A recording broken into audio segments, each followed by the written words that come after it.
And ideas come from the medial prefrontal cortex, from the front of the brain. Most of us are afraid to use the front of the brain. And we're not trained to use the front of the brain. What we're trained to do is be in stress mode and use the back of the brain. If that's all we do forever, then we never end up growing our own consciousness, we never end up growing our own income, we never end up growing our potential, because we never actually look into the future of what we want.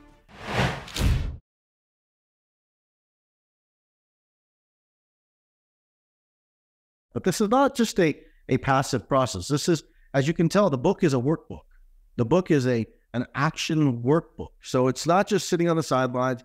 It's not just about reading a bunch of information. It's actually taking the action inside of who you are, what you do, so that you can actually change the rewiring process. See, most books that I've written, or excuse me, read, that, you know, you read about money, you read lots of information, but there's no actionable things. You don't change the consciousness around that. And I wanted to write a book that was much more about changing the actual consciousness in the actual process. That's why I wrote this book the way that it is. And this week, we're going to cover chapter number 8. Chapter number 8 is on protection. Protection. Protection is an essential component that nobody wants to talk about. Nobody wants to talk about protection because it doesn't sound sexy. It doesn't sound amazing. It doesn't sound fun. But our brain is designed to be able to protect our future. It doesn't care if you're happy or sad, kind or cruel. It doesn't care about that. What your brain cares about is it going to survive? It's a survival-based mechanism, survival-based organism. And if your brain survives, looks for the future, and says, hey, I can survive a period of time, then it has greater calmness and it moves from the amygdala to the prefrontal cortex. Let me say that again so you grasp it. Most of the time we function here in the amygdala, but when we function in the prefrontal cortex, it means we're not in a state of stress.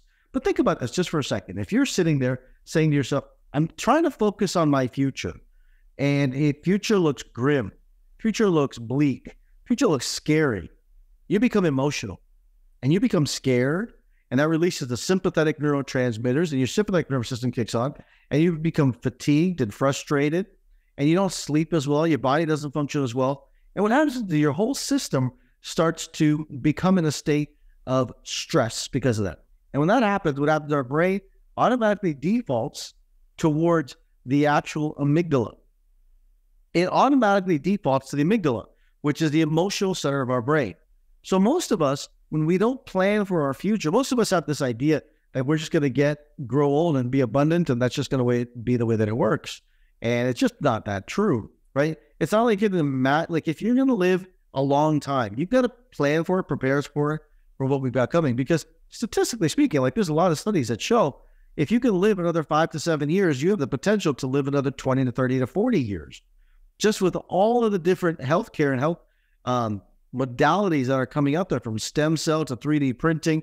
Like, I don't know if you know this, you can take your kidney and have a failed kidney and they can just like print it. Like, there are companies that are printing your kidney and they can just put that back in your kidney. Like, this is sci-fi stuff that's real. That in a matter of like 5, 10 years, like, this is going to be something happening in every hospital, everywhere. Like, companies are going to be able to do this. So you have to be able to think about, how am I going to protect the long haul? Because if we're only thinking for a short window, then what we're doing is we're simply keeping ourselves stuck, and we're functioning primarily from the amygdala. So when I say protection, you have to ask yourself, how am I going to protect the future? How am I going to protect the time ahead of me? Most people don't like to think about that. If you're not planning to take care of yourself, the reality of a government to come along and take care of you, I mean, although it sounds like a great idea, who knows if it's going to be there? I personally don't know that they'll be there. I don't personally think that it's going to be there. I think when you have all this money in debt, how are you going to have money show up just to take care of people? They're not. We're going to have to become a much more self-reliant community. We're going to have to become a much more self-reliant individual. And if we're not protecting ourselves into the future, we're not protecting our future for what we've got coming, then what we're going to end up is to run out of money. Think about this right now for a second, right? If you knew that you have enough money in the bank to be able to survive the next 20 years living at your current lifestyle, would you be a little bit more comfortable? I think everyone would. Would you be a little bit more relaxed? Would your sleep at night be better? Of course it would. But if you're sitting there saying, hey, look, I don't know how I'm going to pay my bills next week, does that become a higher stress state? Of course it does. It sounds silly. It sounds like ridiculous. You're like, Dr. T, come on, give me a real question. But the truth is this, is if we're not planning on protecting our future, we're not going to create the revenue to protect it.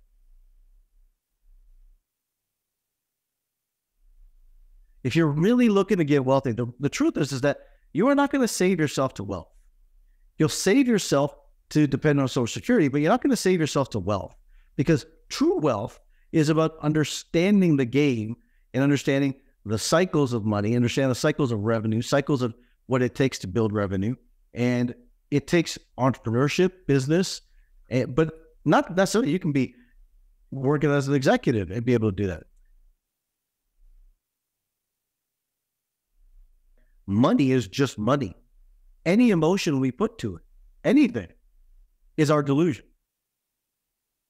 Right? If we think that money is evil, it's a delusion. We think money is great, it's a delusion.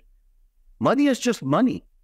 It's objective. It's an actual numerical, tangible fact. It's not up or down, good or bad.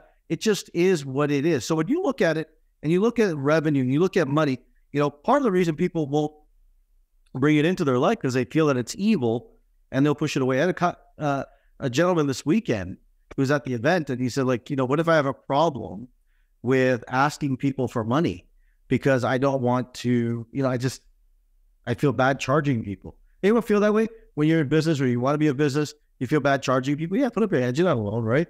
Completely. But that's why you'll undersell yourself. Where are your options? What can you create cash with? Because if we only look at wealth in the form of cash, we're limiting ourselves. Every one of us has brilliant ideas. Every one of us has things that we own that we've bought that can be converted to cash. Everything can be converted from one form to another. Here's what happens. When you open up Pandora's box and you start playing in this capacity, you realize that you could have money in any capacity. You could have money in your flowers. You could have money in your knowledge. You could have money in anything that you put together and then literally are able to change it and convert it into revenue. Every idea, every dollar that's ever been created started with an idea. And ideas come from the medial prefrontal cortex, from the front of the brain. Most of us are afraid to use the front of the brain. And we're not trained to use the front of the brain. What we're trained to do is be in stress mode and use the back of the brain. If that's all we do forever, then we never end up growing our own consciousness. We never end up growing our own income. We never end up growing our potential because we never actually look into the future of what we want. We stay stuck in the amygdala, which is in protection. If your current reality is so painful, you're not going to want to plan for the future. But if your current reality is exciting and inspiring, you're going to want to keep doing that for a long, long period of time. That, my friends, is when it becomes exciting. That is when you start planning for the future. That's why when I speak of inspiration, I speak about doing things that are inspiring in your life, because if you don't, you're not going to have the aspiration to want to plan into the future. If you're doing things on lower values, things that are lower challenging, that aren't exciting to you, what you'll end up doing is you're going to end up staying stuck. And you're going to say, what's the point of the future? I don't care. I just want to feel better now, because right now sucks. That is protection. That is the danger place inside your brain. Recovery and vacations are a very important part of the growing process and the wealth process as well. So I don't want to take away from it, but it depends on why you're going. If you're going for the reason of escape, then you're going to dread and be depressed when you have to come back. Most people are using a vacation to run away from their reality. That's a mistake. If you have to run from your reality, then what you're doing and how you're spending your time in your life is not inspiring to you, and you look for a vacation to give you a break from your current life.